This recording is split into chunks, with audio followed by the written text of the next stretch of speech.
मिथिला की सुबह उस दिन कुछ अलग थी। आकाश शांत था, हवा धीमी थी, लेकिन राजा जनक के मन में तूफान चल रहा था। राजमहल की ऊंची दीवारों के बीच बैठा हुआ एक राजा आज भीतर से टूटा हुआ महसूस कर रहा था। सब कुछ होते हुए भी कुछ कमी थी, एक ऐसा दर्द जिसे वह किसी से कह नहीं पा रहा था। अचानक द्वारपाल ने आकर सूचना दी कि एक युवा तपस्वी दरबार में प्रवेश करना चाहता है। उसका नाम अष्टावक्र है। जनक ने तुरंत उसे बुलाने का आदेश दिया। जैसे ही अष्टावक्र दरबार में आए, उनके शरीर के 8 अंग टेढ़े थे, लेकिन चेहरे पर अद्भुत शांति और तेज था। दरबारियों ने उन्हें देखकर हल्की हंसी दबाई, लेकिन अष्टावक्र की आंखों में कोई हलचल नहीं हुई। वे सीधे जनक के सामने आकर खड़े हो गए। जनक ने उन्हें देखा और भीतर ही भीतर कुछ टूट सा गया। उन्होंने धीमी आवाज में कहा, हे मुनि, मेरे पास सब कुछ है, धन, राज्य, सम्मान, फिर भी मेरा मन अशांत है। यह दर्द क्यों है? यह खालीपन क्यों है? अष्टावक्र मुस्कुराए। उन्होंने शांत स्वर में कहा, राजन, जो तुम महसूस कर रहे हो वही तुम्हारी सबसे बड़ी जागृति का द्वार है। जनक चौंक गए। द्वार? यह दर्द कैसे द्वार हो सकता है? यह तो मुझे अंदर से तोड़ रहा है। अष्टावक्र बोले, यही तो भ्रम है राजन। तुम इस दर्द को दुश्मन समझ रहे हो, जबकि यह तुम्हें उस सत्य की ओर ले जा रहा है जिसे तुमने अब तक नजरअंदाज किया है। जनक की आंखें गहरी हो गईं। तो क्या यह दर्द व्यर्थ नहीं है? अष्टावक्र ने कहा, इस संसार में कुछ भी व्यर्थ नहीं होता। हर पीड़ा, हर अशांति तुम्हें एक ही दिशा में धकेलती है, अपने असली स्वरूप की ओर। लेकिन तुम उससे भाग रहे हो, इसलिए यह और बढ़ती जा रही है। जनक अब पूरी तरह ध्यान से सुन रहे थे। तो मुझे क्या करना चाहिए? इस दर्द से कैसे मुक्त होऊं? अष्टावक्र ने धीरे से कहा, इससे मुक्त होने की कोशिश मत करो। इसे समझो, इसे महसूस करो, इसके भीतर जाओ, क्योंकि यही तुम्हें तुम्हारे सबसे बड़े सुख तक ले जाएगा। जनक के चेहरे पर उलझन थी। मैं समझा नहीं। अष्टावक्र ने आगे कहा, राजन, तुमने अपने आप को इस शरीर, इस पद, इस राज्य से जोड़ लिया है, और जब भी इनमें कोई हलचल होती है तुम्हें दर्द होता है। लेकिन तुम यह नहीं जानते कि तुम इन सबसे अलग हो। तुम साक्षी हो। जब तक तुम यह नहीं समझोगे, यह दर्द तुम्हें छोड़कर नहीं जाएगा। जनक की सांसें तेज हो गईं। तो क्या मैं यह शरीर नहीं हूं? यह मन नहीं हूं? अष्टावक्र ने दृढ़ स्वर में कहा, नहीं राजन, तुम न शरीर हो न मन। तुम वह हो जो इन सबको देख रहा है। और जब तुम यह जान जाओगे, तब तुम्हारा हर दर्द अपने आप समाप्त हो जाएगा। जनक की आंखों में आंसू आ गए। तो जो दर्द मैं आज महसूस कर रहा हूं, वही मुझे इस सत्य तक ले जाएगा। अष्टावक्र ने कहा, हां राजन, अगर तुम इससे भागे नहीं, अगर तुमने इसे पूरी तरह समझ लिया, तो यही दर्द तुम्हारा सबसे बड़ा गुरु बन जाएगा। यही तुम्हें उस आनंद तक ले जाएगा जहां कोई दुख नहीं है। जनक अब शांत हो चुके थे। उनके भीतर कुछ बदल रहा था। उन्होंने आंखें बंद कीं और पहली बार अपने दर्द को महसूस किया। उससे भागे बिना उसे समझने की कोशिश की, और उसी क्षण उनके भीतर एक गहरी शांति उतरने लगी, जैसे कोई बोझ उतर गया हो। उन्होंने आंखें खोलीं और अष्टावक्र के चरणों में गिर पड़े। हे मुनि, आज आपने मुझे मेरा सत्य दिखा दिया। आज मैंने जाना कि मेरा दर्द ही मेरा मार्ग था। अष्टावक्र ने उन्हें उठाया और कहा, राजन, याद रखो, जो भी तुम्हारे जीवन में आता है वह तुम्हें कुछ सिखाने आता है।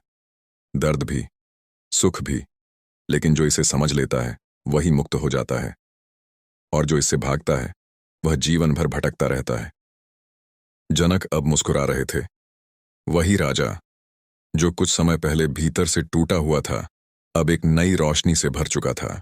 और उस दिन मिथिला के महल में केवल एक संवाद नहीं हुआ था, बल्कि एक आत्मा ने अपने सत्य को पहचान लिया था, और उस सत्य में जो शांति थी वही उसका सबसे बड़ा सुख था।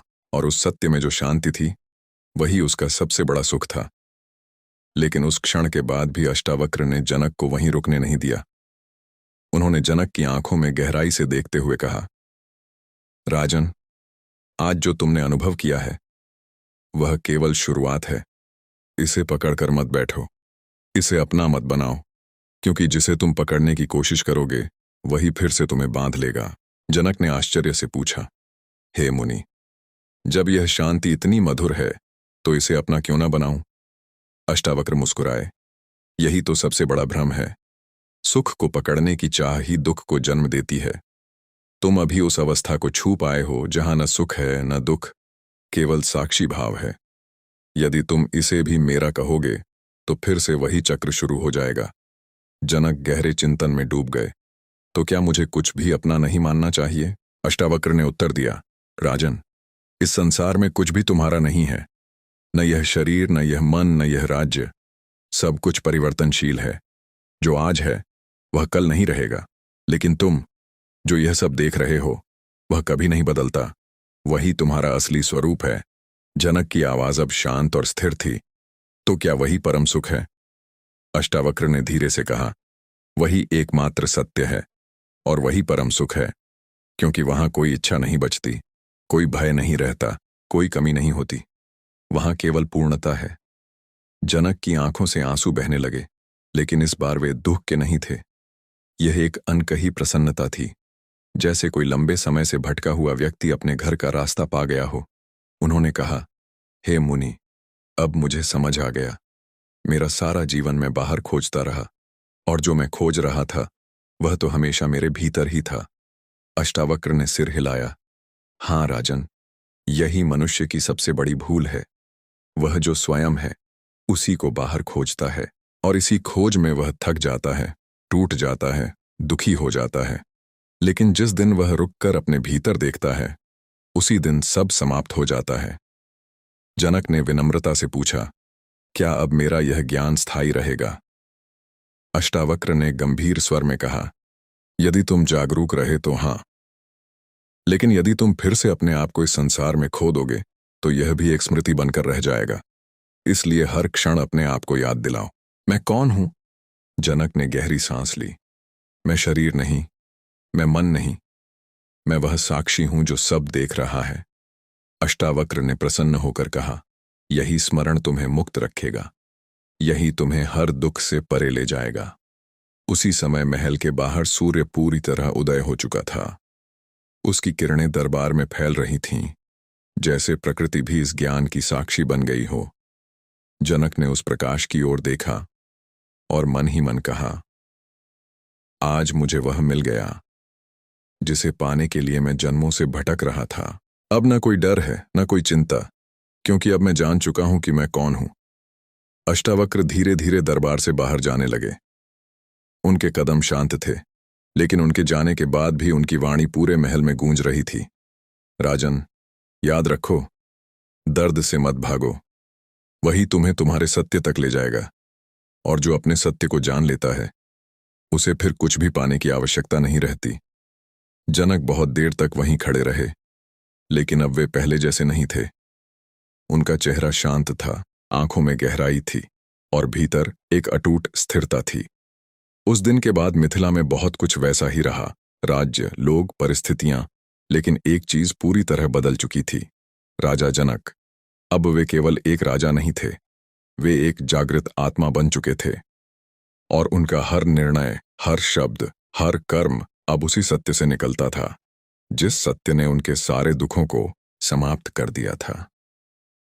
और उस सत्य की गूंज आज भी उन लोगों के भीतर सुनाई देती है, जो अपने दर्द से भागते नहीं, बल्कि उसे समझने की हिम्मत रखते हैं, क्योंकि वही दर्द एक दिन उन्हें उनके सबसे बड़े सुख तक पहुंचा देता है।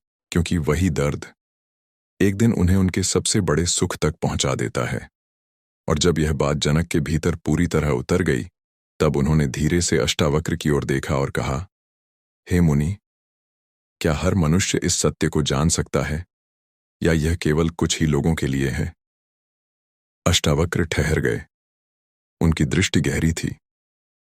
उन्होंने कहा, राजन, सत्य किसी एक का नहीं होता, न यह किसी विशेष व्यक्ति के लिए है। यह तो हर उस व्यक्ति के भीतर है जो इसे देखने की हिम्मत करता है। लेकिन अधिकांश लोग डर जाते हैं। वे अपने दर्द से भागते हैं, उसे दबाते हैं, और फिर जीवन भर उसी बोझ के साथ जीते रहते हैं।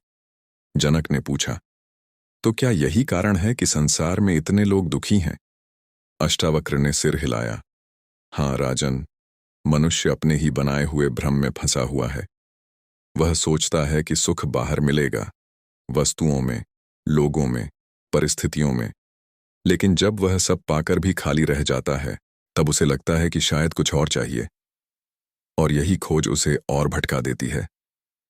जनक कुछ क्षण मौन रहे, फिर बोले, तो क्या इस खोज का अंत कभी होता है?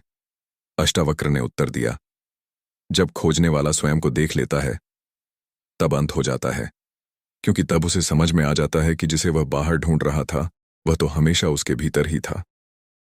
जनक के चेहरे पर एक हल्की मुस्कान आ गई। तो क्या अब मुझे कुछ पाने की आवश्यकता नहीं है?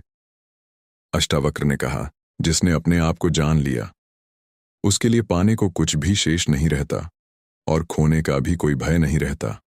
वही सच्ची स्वतंत्रता है, वही मोक्ष है। जनक ने गहरी शांति के साथ कहा, आज मुझे ऐसा लग रहा है जैसे मैं पहली बार सच में जीवित हूं। पहले जो जीवन था, वह केवल एक दौड़ थी, एक भ्रम था। अष्टावक्र ने कहा, राजन, वही भ्रम हर मनुष्य को बांधता है, लेकिन जो उसे पहचान लेता है वही मुक्त हो जाता है, और जो मुक्त हो जाता है वही सच्चा आनंद जानता है। तभी दरबार में उपस्थित एक वृद्ध मंत्री ने साहस करके प्रश्न किया, हे मुनि, यदि सब कुछ मिथ्या है, तो क्या हमें अपने कर्तव्यों को छोड़ देना चाहिए? अष्टावक्र ने उसकी ओर देखा और शांत स्वर में बोले, कर्तव्य को छोड़ना नहीं है, बल्कि उसके साथ अपनी पहचान को छोड़ना है। कर्म करो, लेकिन उसमें खो मत जाओ। जैसे आकाश बादलों को देखता है, लेकिन उनसे प्रभावित नहीं होता, वैसे ही तुम अपने जीवन को देखो। जनक ने तुरंत उस बात को पकड़ लिया, तो क्या मैं राजा होकर भी भीतर से मुक्त रह सकता हूं? अष्टावक्र मुस्कुराए, यही तो सच्ची कला है राजन। बाहर से तुम जो भी हो, भीतर से साक्षी बने रहो, तभी जीवन एक खेल बन जाएगा, बोझ नहीं। जनक ने अपने हाथ जोड़ लिए, हे मुनि, अब मुझे समझ में आ गया कि असली सुख क्या है। वह न किसी वस्तु में है, न किसी व्यक्ति में, वह तो उस शांति में है जो अपने सत्य को जानने के बाद अपने आप प्रकट होती है।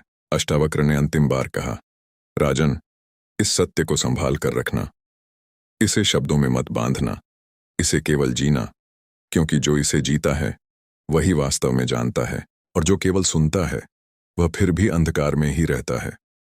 यह कहकर अष्टावक्र धीरे धीरे वहां से चले गए।